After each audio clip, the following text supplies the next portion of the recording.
माया नगरी की कड़वा सच जिसे देखने सुनने की फुर्सत किसी को नहीं है। जो जिंदगी से जंग लड़ते हैं, कुछ हार मान लेते हैं और कुछ जिंदगी से जूझते हैं। जिंदगी को बेहतर बनाने के लिए आज का हर आदमी प्रयत्नशील है, पर जरूरी नहीं कि सबों को मंजिल मिल ही जाए। उसके बाद भी जिंदगी रुकती नहीं, समय गुजरता रहता है और जिंदगी जीने की कीमत हर किसी को चुकानी पड़ती है। ऐसे कई किस्से हैं इस माया नगरी में जो गुमनामी के अंधेरे में गर्क हो गए हैं। कुछ ऐसे भी लोग हैं जिन्होंने कठिन परिस्थितियों से जूझकर सबल होकर निकले और कठिनाइयों को चुनौती के तौर पर लिए और वो जीत के लिए लड़े। तो चलिए हम आपको एक युवती से मिलाते हैं जो जिंदगी को अपने ढंग से जीने के लिए किन किन कठिनाइयों से जूझी और क्या लगा उसके हाथ। उत्तर प्रदेश के छोटे से गांव से निकलकर मुंबई तक वो पहुंची थी। उसे लगा था कि माया नगरी में कोई बेहतर काम मिल जाएगा और वो अपनी ज़िंदगी को किसी मकाम पर पहुंचा देगी। पर इस माया नगरी के रीत से वो वाकिफ़ नहीं थी। उसे कई कठिन दौर से गुजरना पड़ा। उसे नौकरी मिली भी तो एक बियर बार में, जहाँ के रंगीन रोशनी में कितनों के सपने गर्क हो गए हैं। वह रोज़ अपने सपनों के विषय में सोचती थी कि कब वह इस ज़िंदगी से निकलकर एक पारिवारिक ज़िंदगी जिएगी। और एक पल ऐसा भी आया जब उसे एक सच्चा हमसफ़र मिल गया और वह बार की रंगीन रोशनी से निकलकर पारिवारिक ज़िंदगी में लौट गई। उसने अपना घर बसा लिया, पर यह खुशियाँ चंद महीने तक ही रही। बदलते वक्त की तरह समय बदल गया। उसके घर एक नया मेहमान आ गया, पर बच्चा के पैदा होने के बाद ही उसका प्रेमी धीरे धीरे बदलने लगा। और वह एक दिन भी आया जब उसका प्रेमी उसे छोड़कर फरार हो गया, जिसकी वजह से उसे समझ नहीं आया कि कैसे अपने बच्चों के साथ ज़िंदगी व्यतीत करेगी, क्योंकि वह पिछली ज़िंदगी को भूल चुकी थी और वहीं लौटने के सिवा उसके पास कोई दूसरा रास्ता नहीं था। वह जिस जगह से हमेशा के लिए अपने आप को अलग कर चुकी थी, मजबूरी और मुफलिसी में फिर उसे रंगीन रोशनी की ओर ही खींच रही थी। वह अपने प्रेमी की तलाश में है। वह चाहती है कि उसके बच्चे के पिता का नाम मिले, पर प्रेमी नादारत है। वह एक सामाजिक संगठन के महिला पदाधिकारी से गुहार लगाई कि कैसे भी हो उसे बच्चे के बाप से मिलवा दे। आप भी सुने महिला पदाधिकारी का क्या कहना था। मैं अमिता चौहान जी मैं अध्यक्ष नारी शक्ति जागृति फाउंडेशन। जी अमिता जी, ये जानना चाहेंगे जिस तरह से ये युवती आपके पास आई हुई है कुछ अपनी पीड़ा लेकर, तो क्या खास वजह है कि ऐसे महिलाएं आपके पास पहुंच जाती हैं। मेरा एक एनजीओ चल रहा है ये, जिसमें मेरे पास 4-5 हजार ऐसी ही पीड़ित महिलाएं हैं। और आजकल क्या हो रहा है, जो महिलाएं हैं इनको खुद भी अपनी लड़ाई लड़ना नहीं आती है जी। कुछ महिलाएं डर जाती है, समाज के डर से बैठ जाती हैं। ये जो आयशा है वो लेडीज बार में काम करती थी।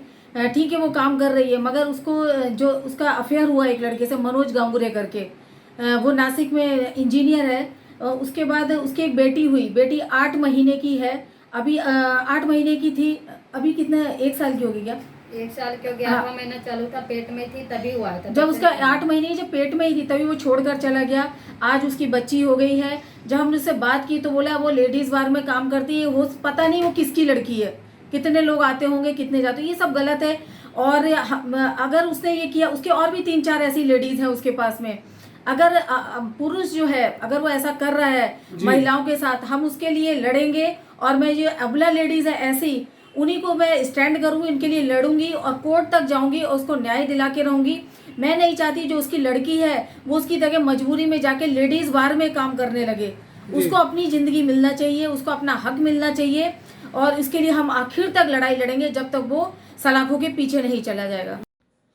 वही हमने पीड़ित से उसके ज़िंदगी के विषय में और उसके पति के विषय में बात की है, तो उसका यही कहना था जब तक बच्चा नहीं था तब तक सब ठीक था, पर बच्चा होने के कुछ ही महीनों बाद वह उसे छोड़ फरार हो गया, जबकि वह शादीशुदा था। और इसकी जानकारी काफ़ी महीनों बाद मिली और उसे लग रहा है कि वह एक बार फिर ठग ली गई है। जिंदगी की जंग फिर भी लड़ना है, पर उसके रंग कैसे होंगे यह किसी को पता नहीं। आप भी सुने पीड़ित ने क्या बताए। ऐसा जी, ये बताएं कि आप इसे एनजीओ में आई हैं अमिता जी के पास, आखिर क्या ऐसा घटना आपके साथ घट गया है, क्या सहायता चाहिए आपको उनसे। मुझे मेरे बच्चे के लिए इंसाफ चाहिए जी, तो ऐसा किससे इंसाफ की तलाश है आपको, किससे आप। मनोज गंगूड़ी। मनोज। मनोज ये कौन है और आपकी ज़िंदगी में कैसे और कब आ गया। मैं डांस बार में काम करती थी, जी। तभी उधर पे मुझे मिले थे। वो क्या बोल रहे थे, मैं कोर्ट से शादी करूँगा, अच्छा घर पे लेकर जाऊँगा, आपको घर दिलाऊँगा। अच्छा। उसके बाद मैंने ऑफिस छोड़ दिया था। बाद में मेरे पास 1 महीना कंटिन्यू था, तभी मेरी बच्ची रुकी। वो मेरे को नहीं चाहिए था बच्ची, लेकिन वो क्या बोल रहा था, मुझे बच्चा चाहिए। अच्छा बच्चा होने के बाद 8वां महीना तक वो आया। उसके बाद 8वां महीने से वो आना बंद कर दिया मेरे पास। तब तक खर्चे वगैरह सब दे रहा था, घर का जो खर्चा था सब आपको दे रहा था? हाँ, तब खर्चा दे रहा था।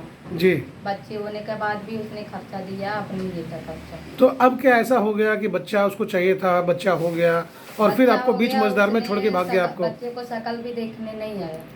शकल भी देखने नहीं आया? नहीं। तो अब आपको न्याय चाहिए कि कम से कम आपके बच्चा का जो है उसको नाम मिल जाए। मेरे बच्चे को मैं चाहती हूँ, मेरे बच्चे को नाम चाहिए बाप का, जी। और उसके जो भी है खर्चा वो उठाए। यानी आगे जो शिक्षण का जो खर्च होता है उसके जीवन में वो आपके पति उठाए, मनोज? हाँ, मैं यही चाहती हूँ। जी। अगर मान लीजिए अगर ये सब आपके नहीं मिल रहा है, वो नहीं आता है, तो आप कोर्ट का दरवाज़ा खटखटाएंगे, उस पर केस वगैरह करेंगे हक के लिए? मैं अपने बच्चे के हक के लिए मैं कुछ भी कर सकती हूँ। कुछ भी करेंगे आप? आपके मतलब बच्ची अभी कितने महीने की हो चुकी है? अभी 1 साल 3रे महीना में चल रही है। 1 साल की हो गई है और वो बंदा 1 साल से नहीं आया है?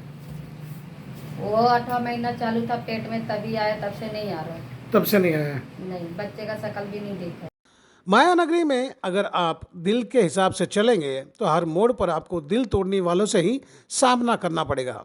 इसलिए माया नगरी में दिल की जगह दिमाग का इस्तेमाल करें तो आप सही राह का चुनाव कर सकेंगे, अपने आप को ठगने से बचा सकेंगे। दोस्तों, आपको मेरी खबर कैसी लगी कमेंट बॉक्स में कमेंट करें और मेरी बनाई हुई खबरें आप तक सीधे पहुंचती रहे इसके लिए लाइक करें, सब्सक्राइब करें और बेल आइकन दबाना ना भूलें। तो हम इसी तरह की खबर आपको लेकर आएंगे। आप हमारे साथ जुड़े रहिए और देखते रहिए समाज की ज़मीनी हकीकत।